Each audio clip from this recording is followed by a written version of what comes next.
नजर आगे बढ़ जाएंगे तो बात वज़ीर आला उमर अब्दुल्ला के एक बयान के हवाले से करेंगे। कल जिस तरीके से लेफ्टिनेंट गवर्नर इंतजामिया की जानिब से बाकायदा तौर पर सयाहती मकामात के बहाली के हवाले से जो है ऐलान किया गया था, लेकिन इधर वज़ीर आला उमर अब्दुल्ला ने मीडिया से बात करते हुए कहा कि सयाहती मकामात के खोले जाने के हवाले से दाखिला वज़ीर अमित शाह के साथ पहले मीटिंग के दौरान बात की गई थी, जिसके बाद दाखिला वजारत की जानिब से इस किस्म के फैसले के लिए इंतजामिया को डायरेक्शन दी गई। उन्होंने कहा कि रियासती दर्जे की बहाली समेत मुतअद्दिद मसाइल ज़ेर गौर हैं और उम्मीद है कि दाखिला वजारत इन मसाइल पर भी जल्द गौर करेगी।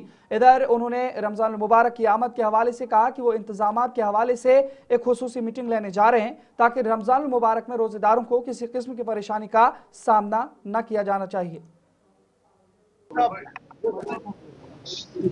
हम में से कोई तब तक मुतमईन नहीं होगा जब तक हमें मिलता नहीं है। अब चलिए, प्रोसेस चल रहा है, प्रोसेस में वक्त ज्यादा लगा है। हम तो उम्मीद कर रहे थे कि अभी तक मिल गया होगा, नहीं मिला, लेकिन हमने उम्मीद छोड़ी नहीं है।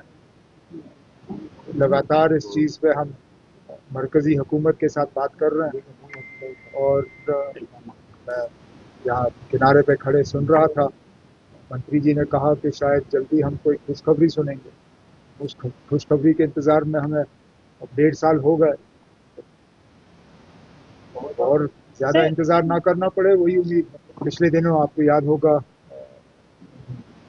मरकजी होम मिनिस्टर साहब आए थे जम्मू, उनके साथ मेरी बातचीत हुई। इससे पहले मैं दिल्ली में भी उनसे मिला था और टूरिज़्म के हवाले से मेरी यही गुजारिश थी उनसे कि मेहरबानी करके जो इलाके बंद हैं उनको खोल दीजिए। बंद रखने का कोई मतलब बनता ही नहीं है। बुरे से बुरे हालात में भी हमने इन जगहों को बंद नहीं रखा। यूसमर्ग, दौद पथरी, ऐसे इलाके।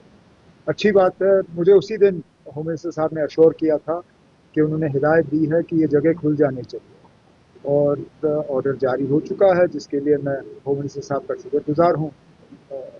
बहुत नुकसान उठाना पड़ा वहाँ लोग जो रहते हैं टूरिज़्म बंद होने की वजह से। अब सीज़न हमारा शुरू हो रहा है, उम्मीद करता हूँ कि लोग जाके अब इन जगहों की खूबसूरती का फ़ायदा लें। वो तो अब, लेकिन उसके बाद फिर हकीकत सामने आई ना, मुकदमा उसके खिलाफ हुआ था।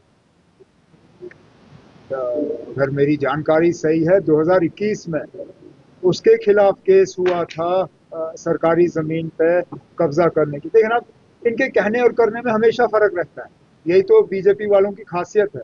अब आप देखिए, जम्मू कश्मीर की बात करते हैं, एक आदमी को इन्होंने पार्लियामेंट नॉमिनेशन के जरिए भेजा और उसने 90% से ज्यादा अपना पैसा यूपी में खर्चा है। वो जम्मू कश्मीर का एमपी बैठता यहाँ पे है, सरकारी घर यहाँ से लिया हुआ है, नाम के वजह से जम्मू कश्मीर का खटाना साहब। लेकिन जब सीडीएफ खर्च करने की बात आती है तो उसका 90% से ज्यादा जो है वो यूपी में खर्च करते हैं।